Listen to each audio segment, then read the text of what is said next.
premier prix, Grand Prix international Reine Elisabeth. Eerste prijs, grote internationale prijs, Koningin Elisabeth.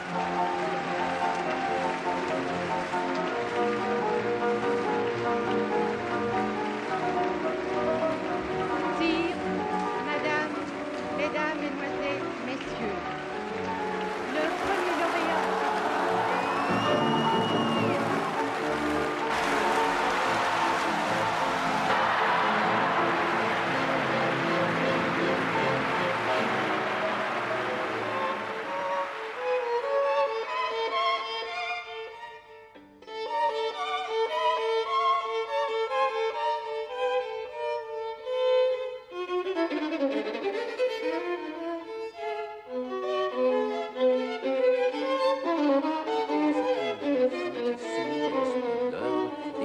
Alors je crois ce qu'on peut appeler une interprétation totale, comme celle que nous avons entendue ce soir.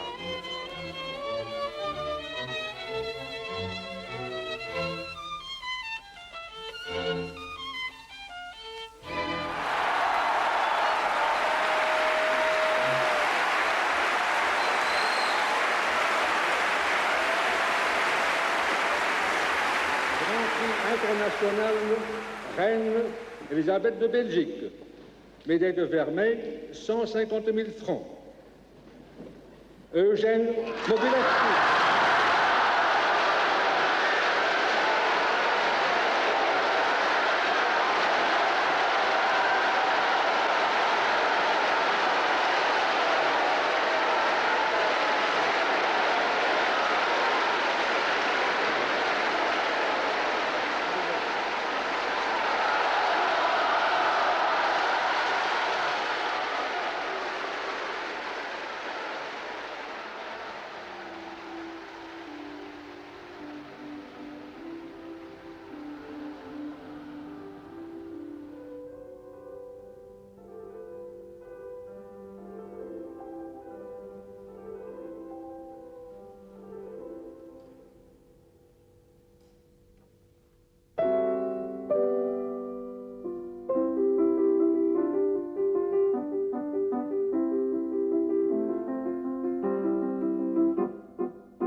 Когда я играл, я очень свободно себя чувствовал и не думал о том, что, какую премию там, или что я должен обязательно получить что-то. Нет. Я просто играл, и мне было просто приятно играть для своего удовольствия. Я старался играть как можно лучше.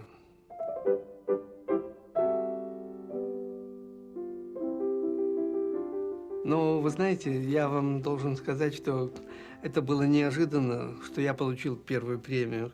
Это было неожиданно для меня, это было неожиданно также для тех, кто меня посылал.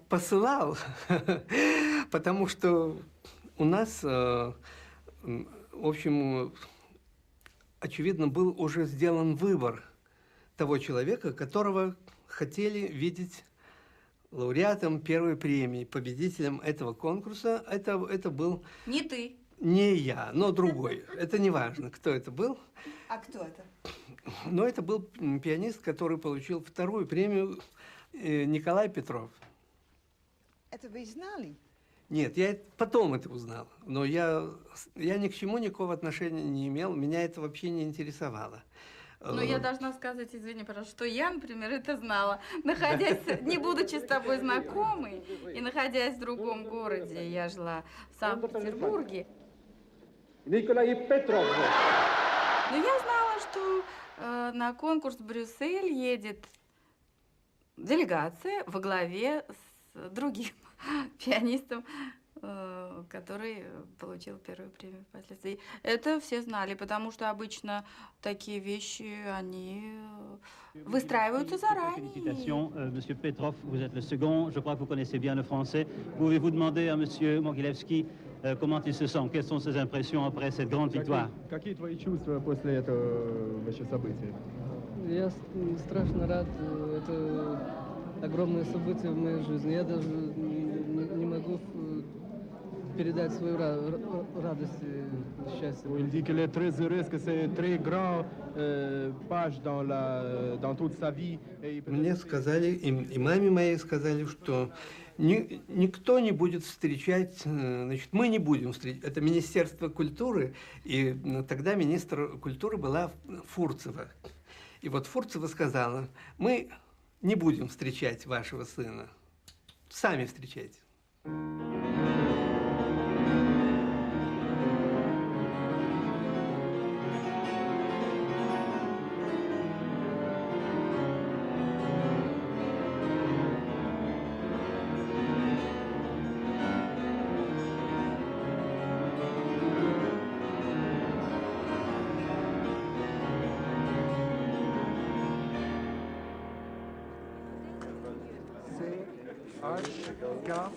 H-O-R-N-E. Corne, oui, comme une corne. Non, avec à la russe. Qui est le premier? Voilà. Très bien, très bien. Comme ça, continuez, monsieur, continuez.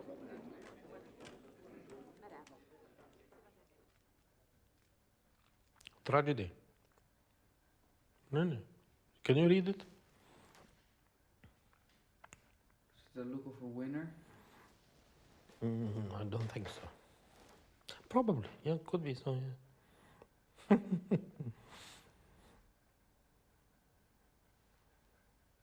Yeah, that guy knows that there is no happy end. This one. Kid.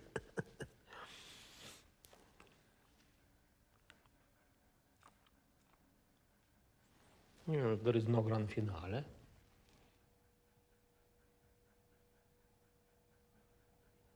Despair of on a couple of faces, really a despair.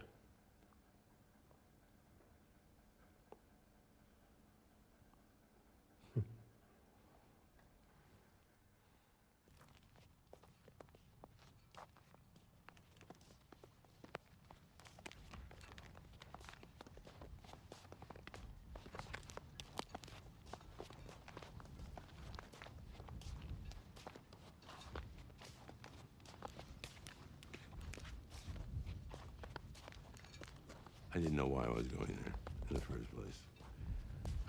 I didn't even take a dark suit. I didn't expect to get past the first round.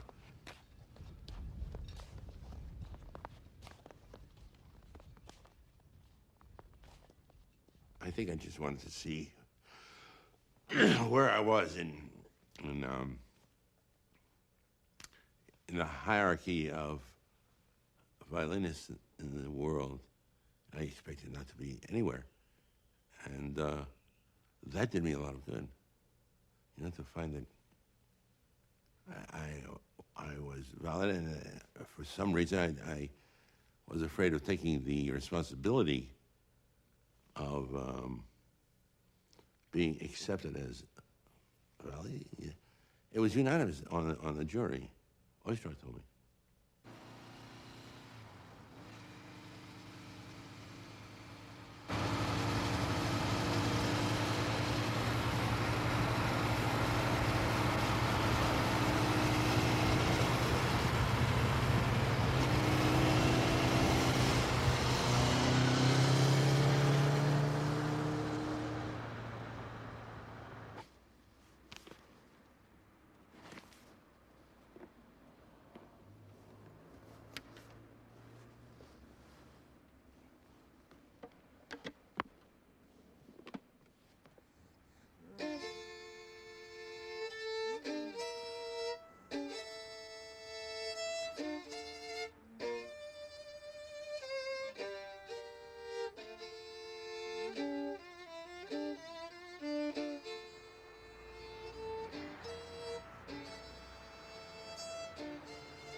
Michael Belzernik.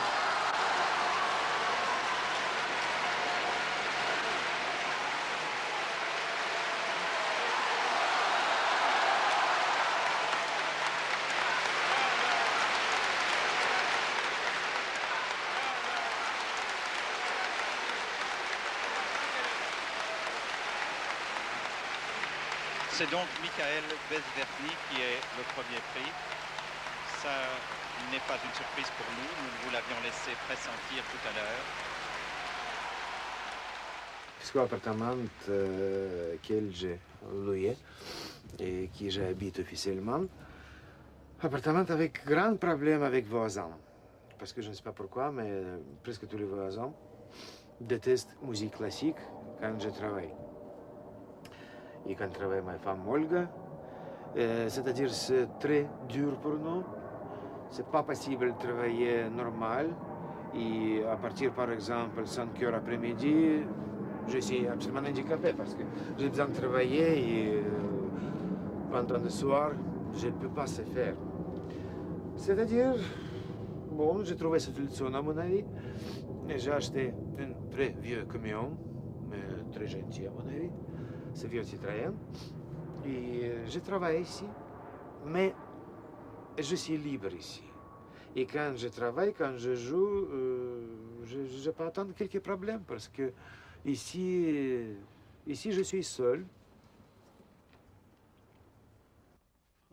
Listen to this tape. You might like it. And it was made a little over 3 years ago in Italy after a party. I was slightly drunk.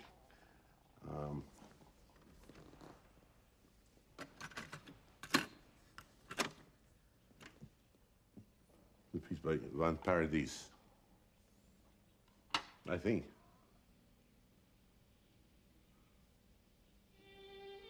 Van Paradis.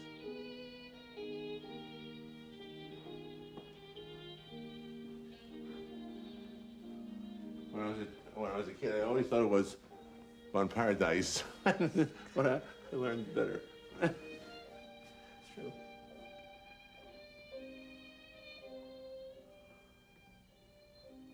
This is already a studied, advanced method of playing. You know, when I was involved in Queen Elizabeth, after I was involved, I came back to the United States, and I don't know how else to say it. I played many concerts. I didn't like the way I played. I didn't understand what was wrong. I didn't like the vibrato. It was an arm vibrato, which is, I don't know if I can, you understand the technicalities. It was a large jointed vibrato, you know, the whole arm moved. And therefore you couldn't lessen it very, very easily or increase the speed very easily. It stayed more or less the same. And I wanted a wrist vibrato, which was much more flexible, much more adjustable. And finally, I remember one night I was having nightmares, actually. And I got up and I decided I was going to stop playing. And I called my manager in New York. He had a fit, absolutely a fit, because I was making him a lot of money, making myself a lot of money too. But I said, I'm going to stop until I really learn how to play the instrument. He said, you're crazy, you're crazy. I said, well, nevertheless, I'm going to do that. And for 2 years, I climbed walls trying to find how to make a correct vibrato. And I finally did. I decided that it had to go parallel to the fingerboard. It was a lessening and enlarging of an interval, a slight interval. And if it went in a normal way, it went parallel, not parallel, but at an angle, because the neck of the violin, I should really get one, stops you from going parallel because you hit the neck all the time. And I figured out a crazy way of doing it, crossing across the string in order to get, you know, the wrist moves this way, it also has the possibility of moving that way. And that's undeveloped, and no one. So I used to walk along the street, doing this, and people used to say, "Hello, how are you?" And because they thought it was really very funny. But I finally got it working. That's not vibrato.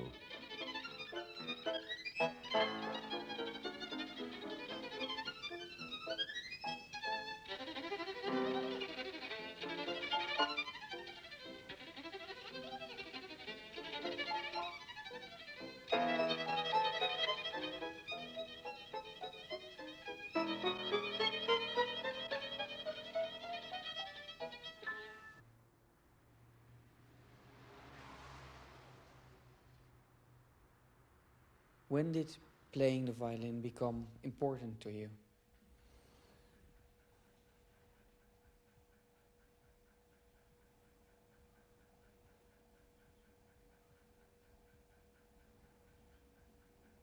I don't see, really, if it became important. Maybe, yeah, really, I don't have comments on that subject. Did you consider it as a profession? No, I like music. Oh, yeah. And now I realize that I love music. Only now, really.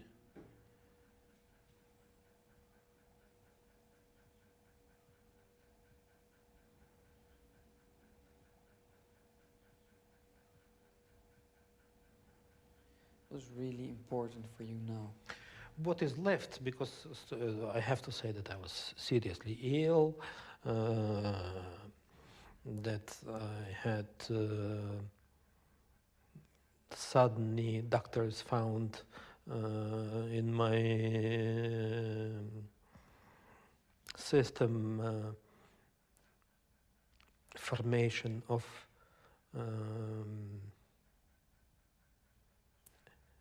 unneeded cells in progression, so I was supposed to be operated, and there will be no more question about performing. So, how do you feel about that? I'm glad to be out of agitation and stress of this profession. I'm still in contact with music. I realize that I like it very much. So there is a lot of teaching which helps me to pay bills, and it's pretty stimulating intellectually.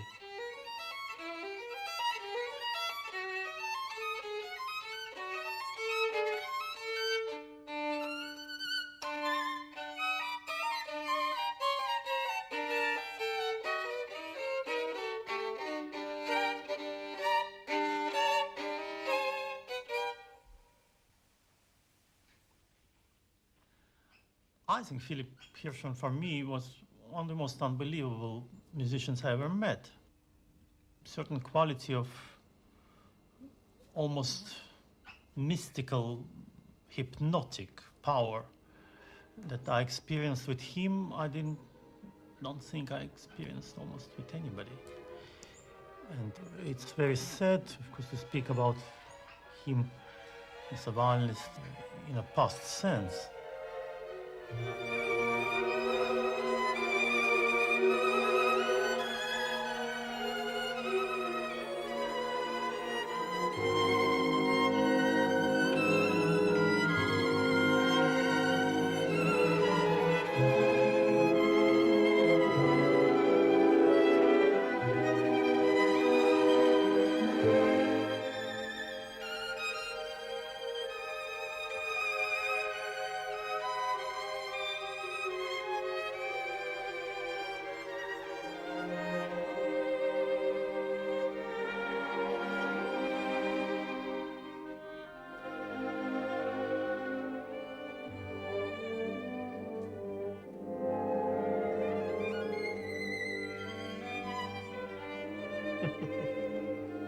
Silly boy.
I think Philip probably had some problem with nerves. Maybe because he's so super talented. He was closer to this perfection than most of us. And he really got a glimpse of it. And it must be very scary. And very difficult to be able to keep up with this speed. It's, you know, like driving super fast car, not just, you know, normal Ferrari, but these cars which go 400 kilometers an hour. And if you once reach speed of 350, my God, it must be unbelievably scary and I don't know really, but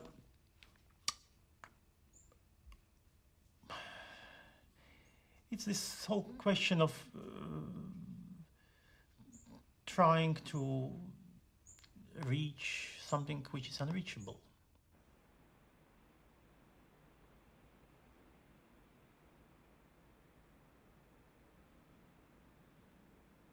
Did you ever play perfect? It's very provocative. It's very provocative. Nice. It's very provocative. Nice.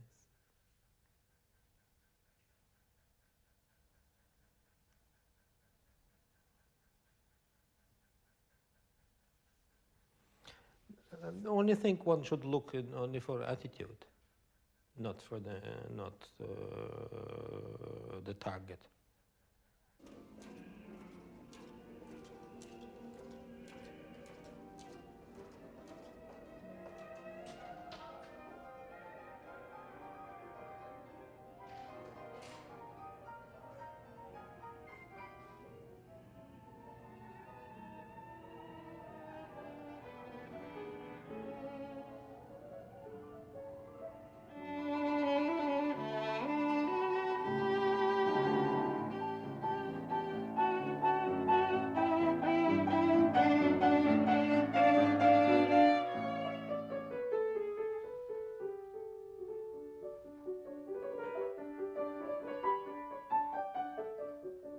Yeah, you know, it occurs to me, when you play louder, you should take a little more space. You know, a little more da-da-dee, da-da-da-da-dee. And when you play the turns a little louder, a little slower.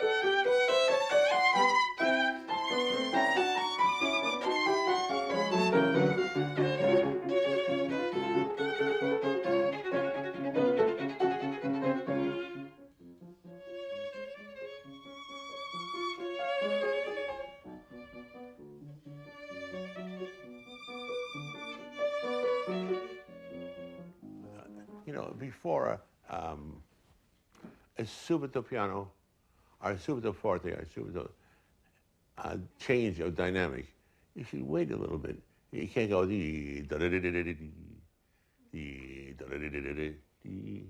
Just a fraction. Don't overdo it, but.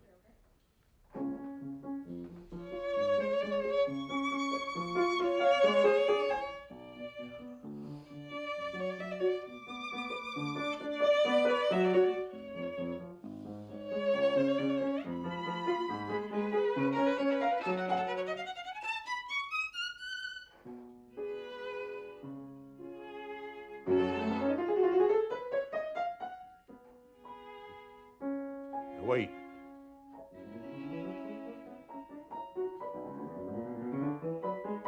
Long sigh. Sigh.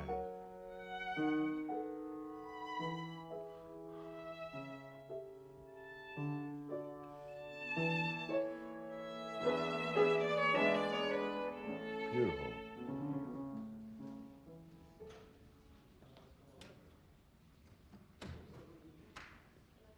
I'll tell you the story. think I was 14.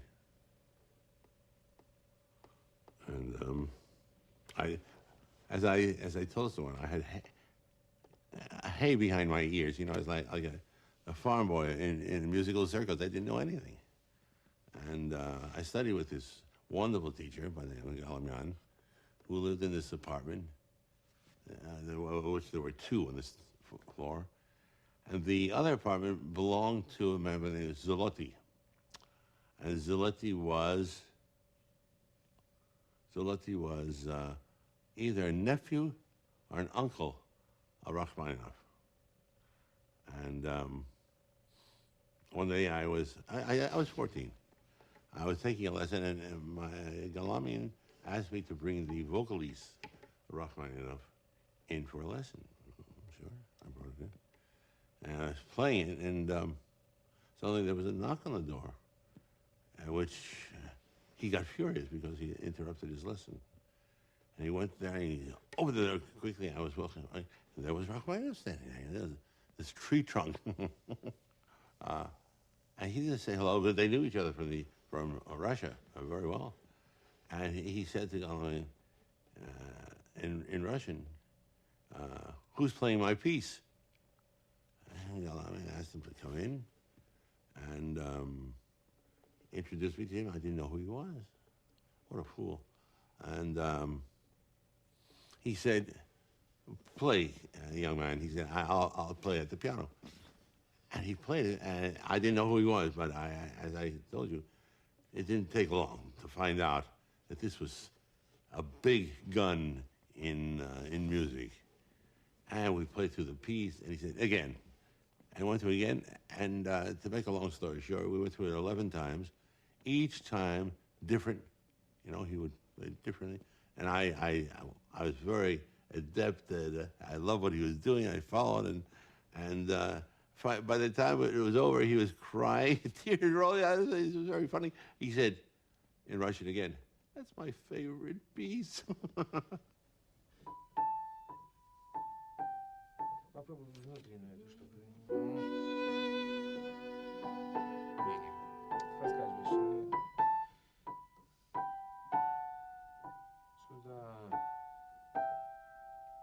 Обязательно вторую ноту больше.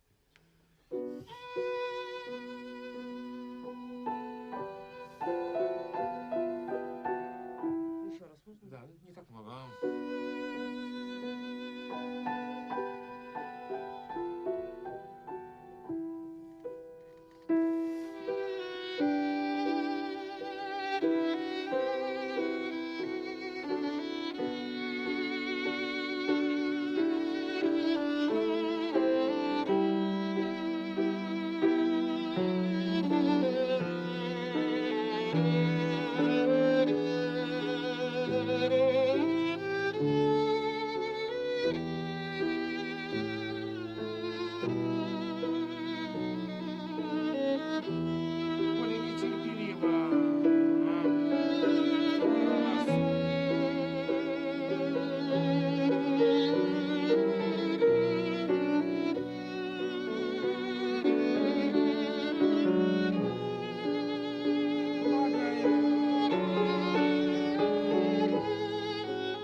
C'est bizarre peut-être, mais jusqu'à 30 ans, j'ai absolument idéaliste rouge.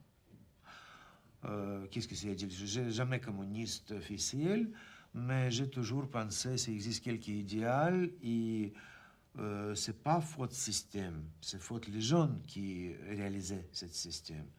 Et j'ai toujours essayé de discuter avec le gouvernement, avec Goskoncert, avec même KGB aussi, pour expliquer. J'ai besoin de jouer parce que c'est ma vie. C'est ma vie et je donne même tant de résultats pour la Soviet-Union. Mais ça ne m'est passé bien. Et après, déjà, beaucoup plus tard, j'ai essayé, j'ai commencé à comprendre, peut-être c'est pas faute, les gens, c'est faute système. Et ce système pousse moi, et finalement, avec grande difficulté, parce que j'ai grande nostalgie à Russie à l'époque-là, maintenant non, maintenant rien.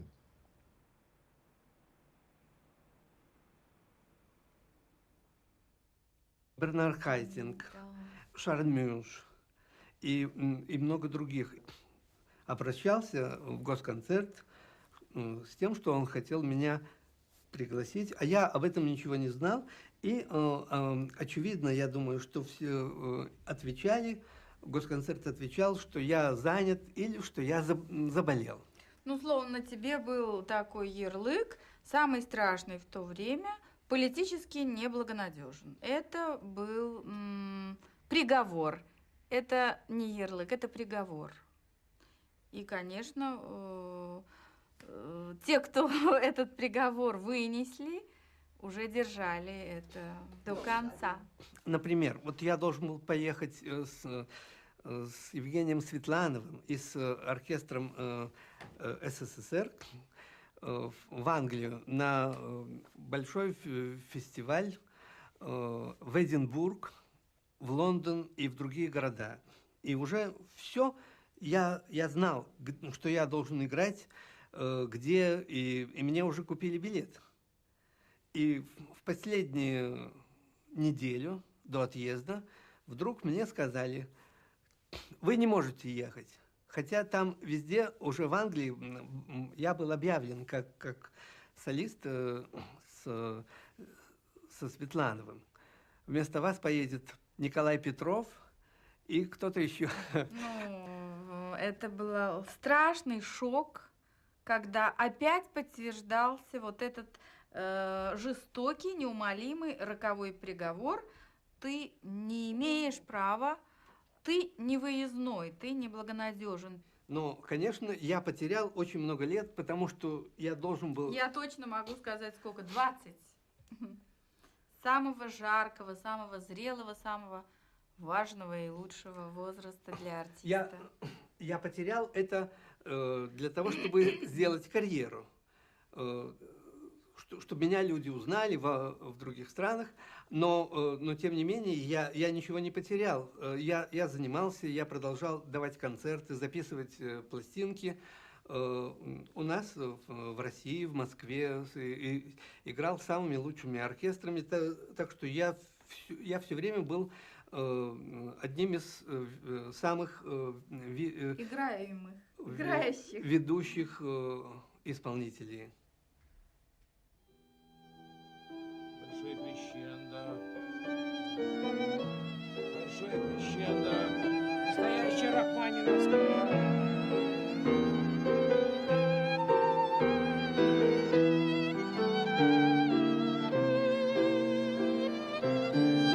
Сейчас соль-то будет.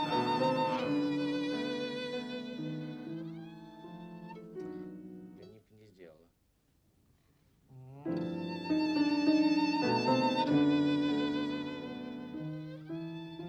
Да, еще раз.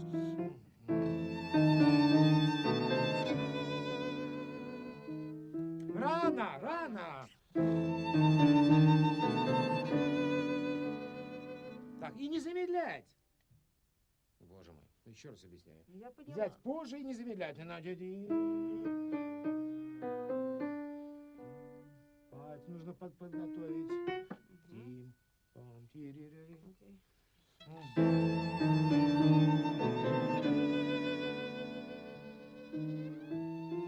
Да, теперь то же самое, чуть-чуть меньше.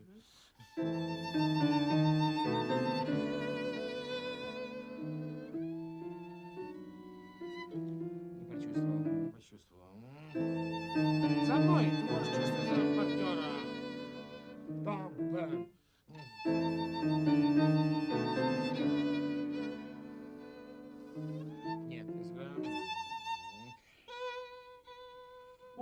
Оля, ну сколько можно повторять?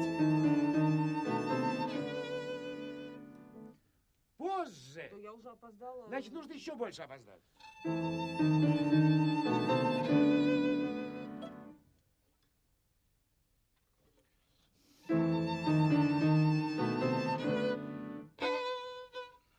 это уже что? Я не поняла. Цезура здесь, цезура здесь, а темпа не менять.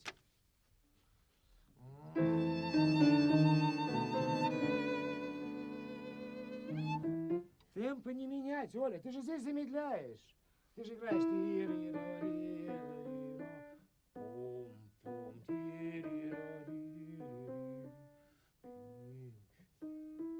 Только две цезуры, больше ничего.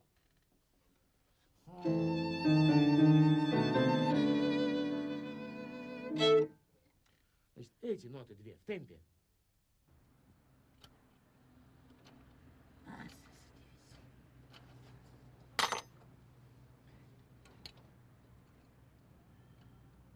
Musique, ça c'est passion. Répétition, voiture, et voiture, c'est aussi passion. Ça c'est grande passion. Parce que, pour moi, chaque voiture, ça c'est organisme vivant, ça c'est comme animal. Et pour moi, acheter voiture, c'est grande chose, par exemple, parce que j'ai attaché après avec cette voiture. Et cette moteur, ça c'est comme notre cœur, c'est comme notre cerveau, comme notre foie. Ça c'est organisme. Et à mon avis, chaque voiture avec son caractère. Cette voiture vraiment aristocrate et roule comme aristocrate. Et tu as C là-bas, très aristocratiquement. C'est une voiture très vite, très puissante.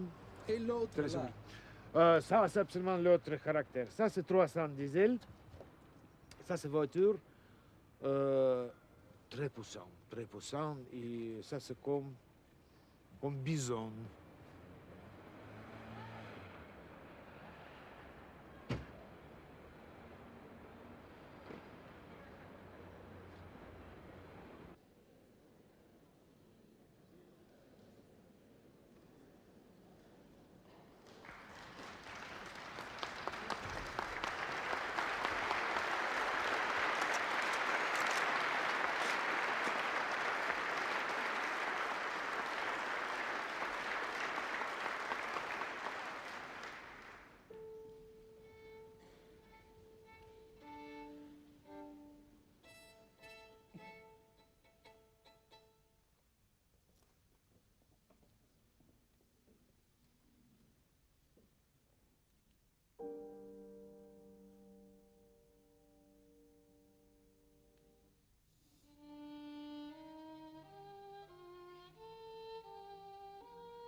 I know finally why people like Casals, Radulupu, Giulini, Marta Argerich, they throw up before concerts or they shit for the whole day.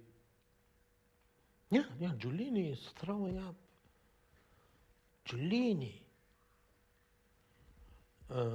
Why it happens to them? Because once tasted the state of mind, which is absolutely euphoric. Really, when you are at the top, it's euphoric. You don't need cocaine or LSD. You don't need. It's euphoric. So, and when approaching the concert, they feel there is a too big gap between the state of mind in which they find themselves in the morning, which is too far away from what they once tasted. Of course, they are in panic. First of all, it's state of mind which is very tempting. And some people, for them, it's only a state of mind in which they can create.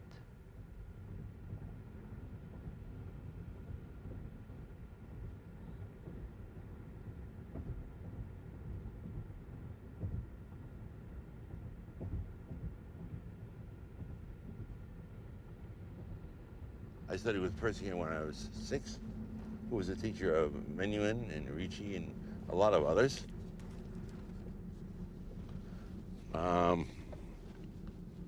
But when it finally came time that I had to go on the stage, it's like death. You know, it always comes at an inopportune time.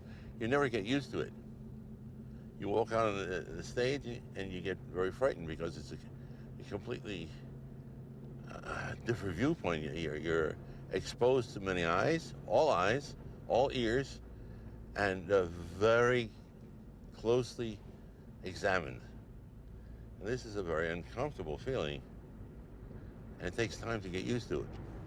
For me, it was just self-protective to play well enough to get off the stage alive and not to shame myself or not to shame my parents by playing badly. They were rather destructive to me for a long time. For example, I used to play and try as hard as I could and succeed to a great extent. And when I would come off the stage, my parents would be there and never say a word. Not a word. To me, each time it happened, it was a shock. And I resented them for behaving this way because I needed support. Years later, my father admitted that they had done destructive things, thinking that they were not destructive. And I believe that. I didn't know whether they thought I played badly. They were afraid to hurt my feelings. I didn't know anything. It was like my teacher, Galamian. Oh, so funny. He came to all the concerts I played, around New York. And he would come backstage. I said, "Oh, gosh, are you here? I am so sorry because I didn't play well." He said, "What are you talking about? It's fine. Well, I enjoyed it very much." And this went on. And finally, I played a concert that I really concentrated, and everything went well. You evaluate intonation, you evaluate scratching, you evaluate coordination, and everything went well. What you don't evaluate is the overall feeling of a performance. So he came backstage, and I said, he said, I said, "I'm so glad you came to this concert." He said, "Why?" "No, I played so well." He said, "Oh, it's terrible. Terrible." He thought it was awful. So you never know. One never knows how one plays.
My Lord.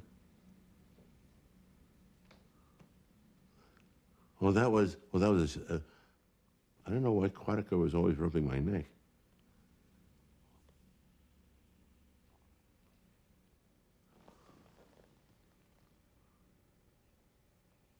I think that was that contemporary piece we had to play.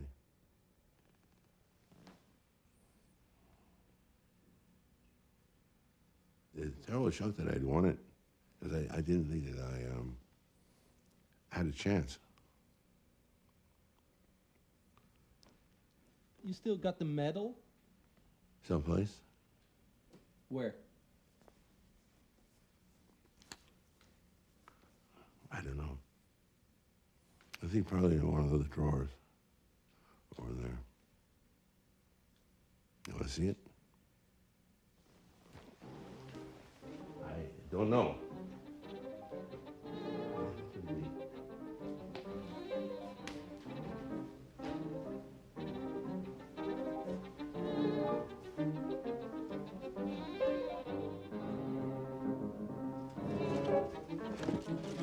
Uh-oh. My wife is going to kill me when she gets back.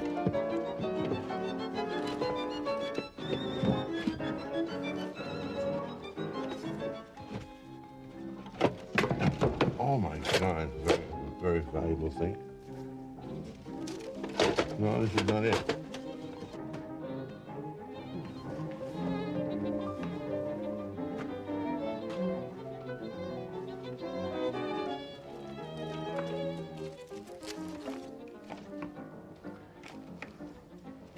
It's not around. It's like a jungle in here. Hello, you have two messages. Shut up. Hello? Hello? I hate to disappoint you, but I don't know where it is.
Somehow I did something tricky to convince a jury. So like it was a successful lie or something. Yeah, I had that impression that I cheated.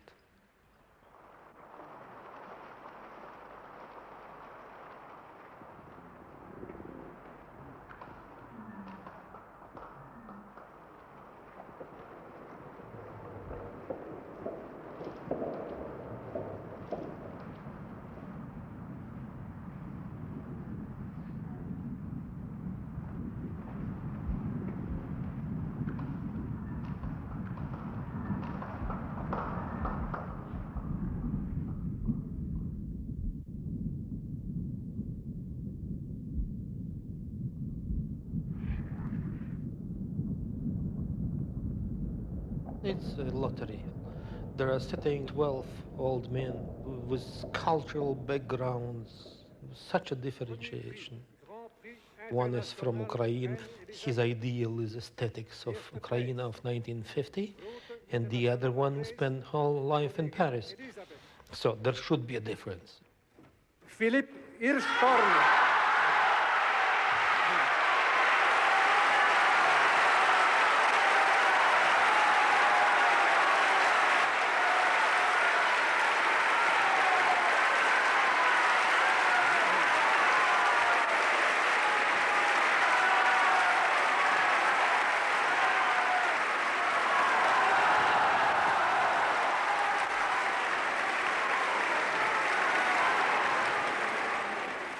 And still they should choose a winner.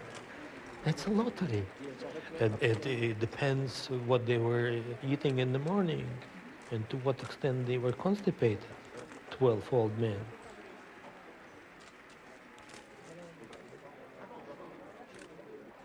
I thought I cheated very well. Troisième prix, Monsieur Guidon Kramer.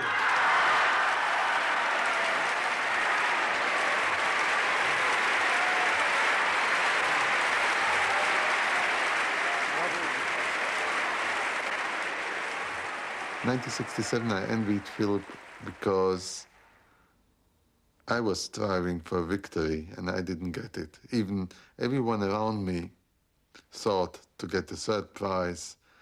Being 20 years old in Brussels was an enormous achievement. At that time, I thought it was a defeat. It was a defeat for me because, not because I played less good than I should have. It was a moral defeat because I put, let's say, my heart on the table and my heart was rejected. You know, I know Philip since basically, probably I could say, the same as I know Guidon Kremer, probably as long as I remember myself, almost. Since childhood, we were both all from the same city. We all went to the same music school.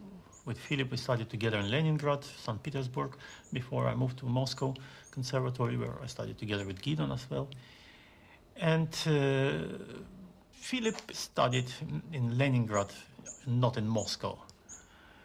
And he had some major problems with authorities in Moscow.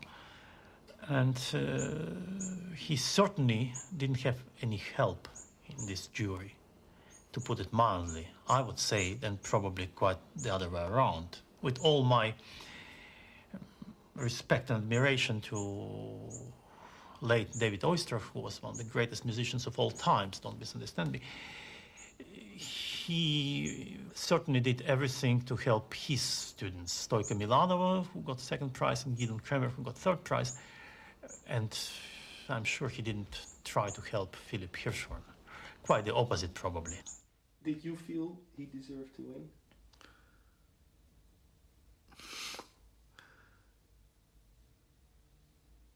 When? Then. Then. No, I didn't feel.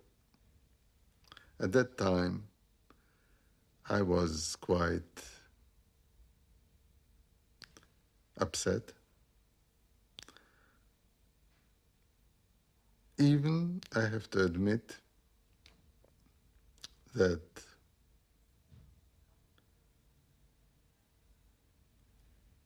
I was sympathetic towards Phillips in many ways, as a friend, as someone that we shared the past together. Of course, I shared some of his joy about winning. And it's also undeniable that I appreciated many things which he was able to do in his playing, in his appearance. But at the same time, I wouldn't say I envied to do the same. Because already at that time, I looked at the possibilities of being an artist in some other ways. Fighting for my own identity, I had to object many things that Philip represented. Philip was always number one, shining star, and Gideon was, as wonderful as he always was, he was a little bit in the shadow of Hirschman, probably one could say so. And the culmination of this was, of course, 1967 and Queen Elisabeth Competition here in Brussels. However, then, you see, Gideon has this talent of being able to focus all his qualities, put them together and focus very well. And he won third prize in Queen Elizabeth in 67. He won second prize in Montreal after Spivakov in 68, if I'm not wrong with my facts. He won first prize in Paganini competition in 1969. And after this, he dared, he had enough guts to participate in Tchaikovsky competition in 1970, where the same Spivakov was playing and many other great violinists. And many people thought that it was suicidal, it was a mistake. After 3-2-1, he shouldn't, after first prize, do this. He did it anyway because he knew his qualities, he had very good chance, and he succeeded. He got first prize in Tchaikovsky, which was 3-2-1-1, you know, like boxing combination, knockout. And it doesn't mean that it was very easy for him immediately after. He had his own problems, and for years he could play in the West, and it took still quite a while for him to become famous in the West. But still, he was always going up and up and up. With Philip, it's a different story because he's a different character. And he was this super sensitive, super intense type of talent, and I will never forget. I mean, one of the most unforgettable experiences in my life as a musician or as a music lover listening to the concert was when Philip played his recital in Moscow, first time in Moscow after he won first prize in Queen Elizabeth. And when he came to play an encore, I didn't know what he was going to play. But when he took his violin in the bow, before he touched the string, I actually heard in the air, I knew what was coming because nothing else could possibly come. And he played this La Plus Quelante piece by Debussy, an arrangement of Heifetz, I believe. He had this hypnotic power, which is very difficult to explain in words anyway. But this super sensitivity, super charged engine, you know, it's much more chance of this engine blowing up.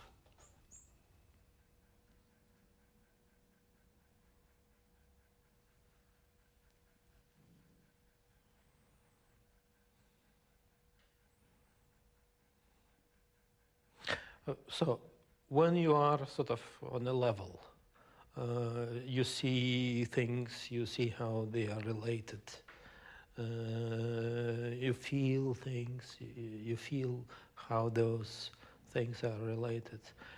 And no, first of all, some people have pretty large knowledge from the black to white.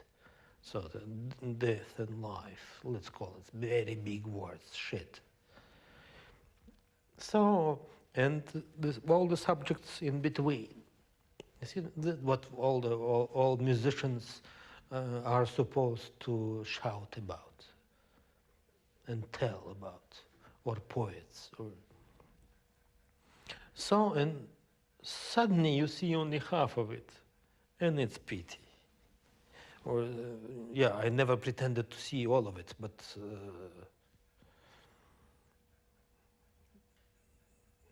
one forgets a lot. One forgets, and he thinks that he still feels something, that he understands something, but he is functioning on the level of a frog and still content. You see what I mean?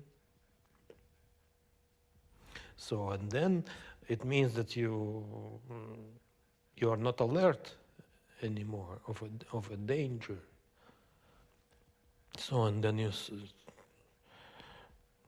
what helped me back is the illness. So as they call it in America, death therapy.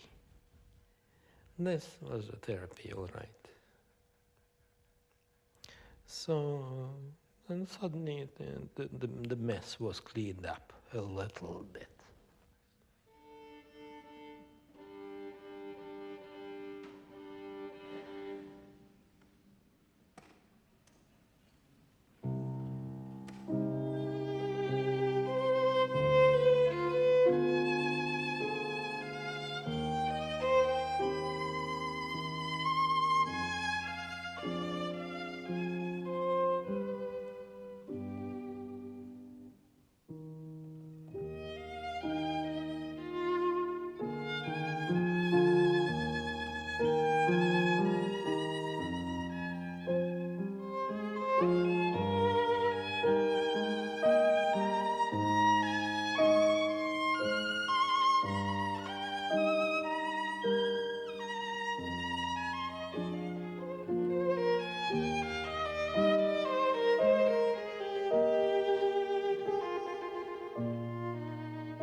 He's much more clever than I am, really. He's very analytical mind, very clear. He's a great diplomat, and he knows what he wants. So such a people deserve what they want. And he probably wanted what he is getting.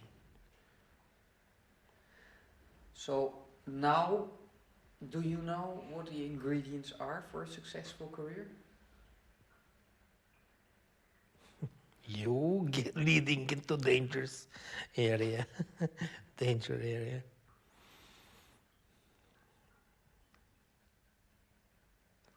Probably yes. But it's enough also to be a very hard worker to get to the top, really. Very hard work.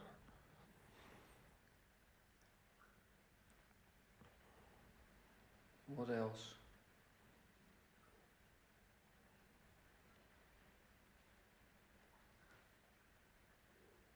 Lucky, also.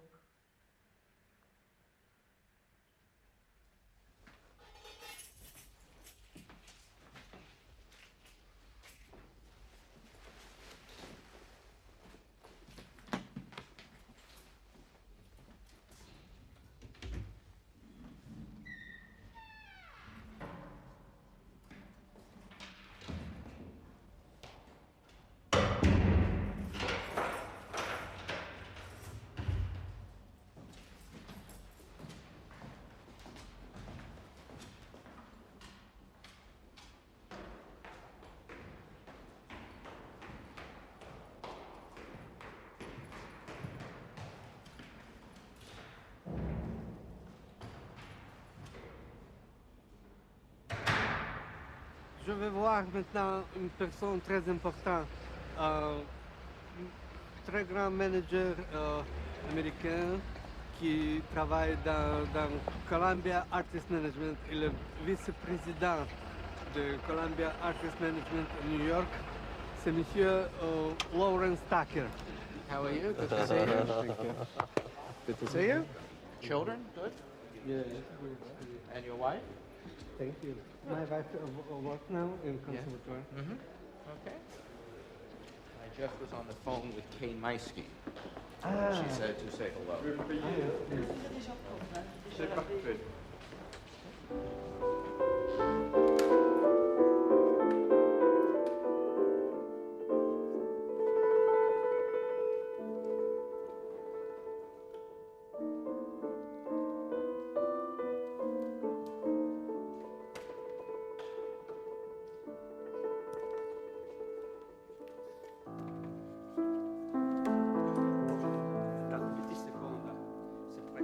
Je dois faire de l'ensemble ou seulement ça?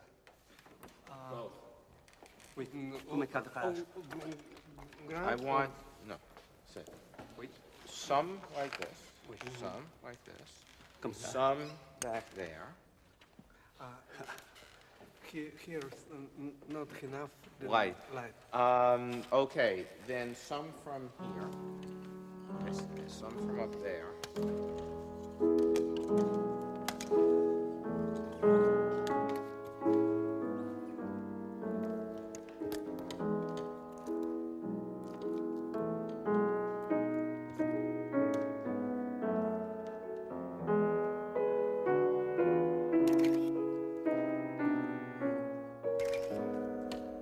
This is a great pianist. Unfortunately, there are many great pianists who don't have careers.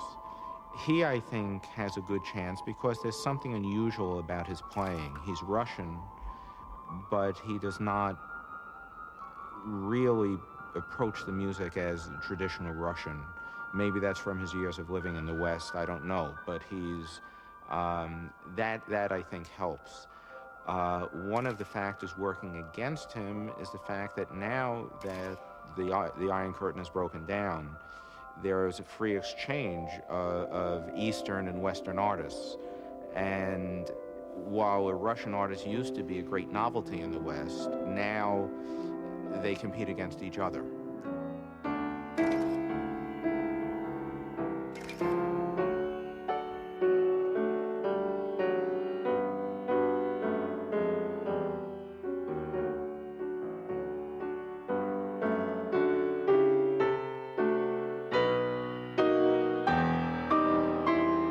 I like to say you need some positive arrogance. You need to be strong. You need to not necessarily sell yourself, but have a certain, the word swagger comes to mind as you walk, a certain confidence that everybody feels. And Evgeny, I think, could use more of that.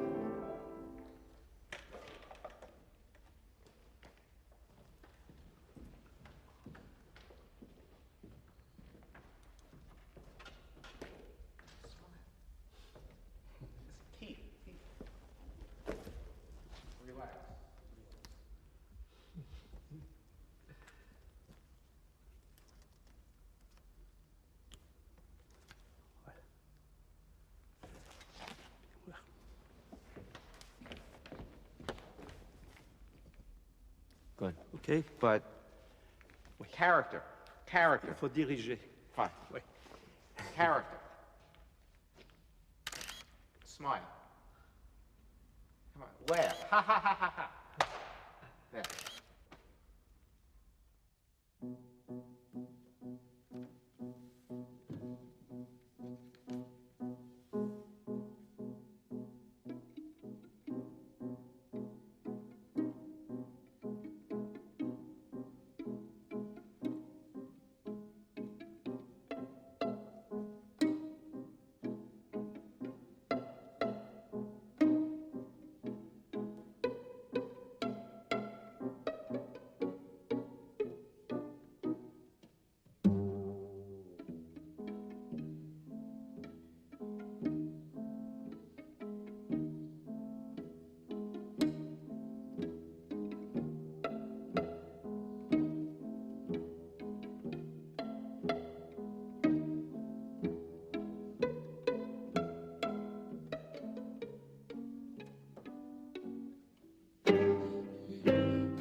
c'est difficile de faire grande carrière. Pourquoi?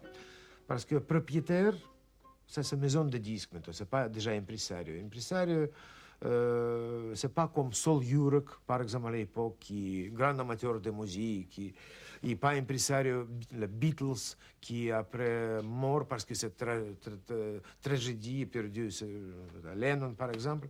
Bon.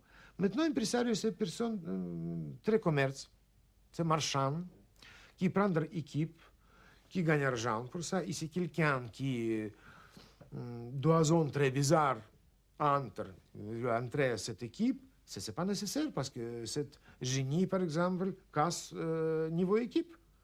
Ce n'est pas nécessaire. C'est-à-dire cette grille équipe existe, il marche, il joue, et le public écoute cette grille niveau de musique, et après cette opinion aussi plus gris, et tout gris. Bon.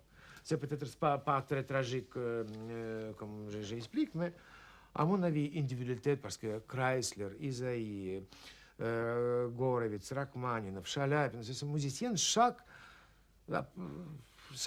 comme fleur, absolument individuelle. I was morally right, but I was in business wrong. And that's a choice you have to make many times in your life. And I don't think it's a shame either way, unless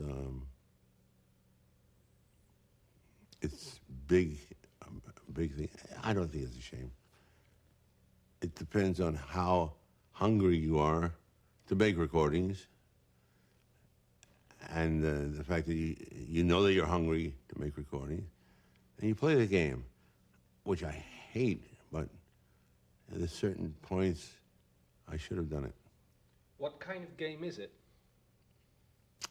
It ain't poker. It's you know, you scratch my back and I'll scratch yours, or that kind. You know that game? It's all over the world in every business, and there are very few things that are done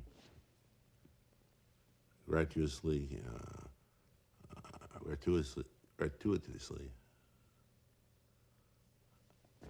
know, by one man to another. It's either one benefits or it doesn't do it. And I don't know, art, I worked hard in my life, and I never really, I used to dream about money and fame and all, but I never did it for that. You know, when you're practicing, you don't think about money and fame. Or when you're playing a concert, you just don't think of those things. You're thinking of much more exalted things. And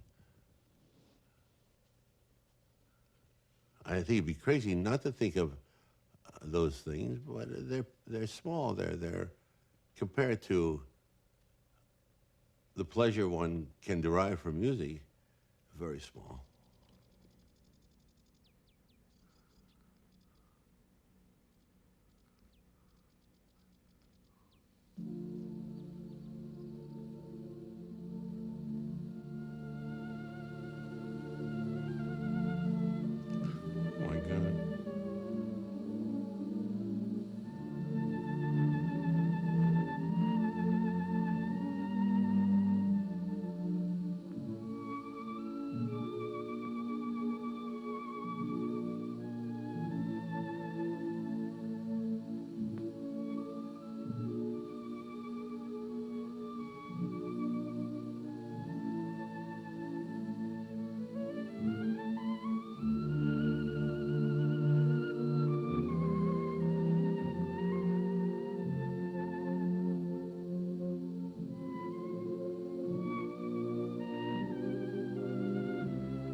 in what way did your illness influence the development of your love for music?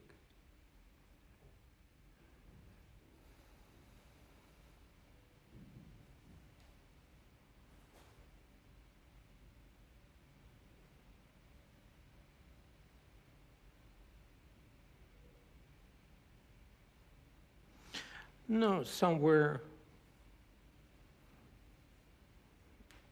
15 minutes before you die, you will understand me. I don't understand. No, you see, you regret not being able to. So you start liking that what you miss. By the way, I found this. This is what you wanted.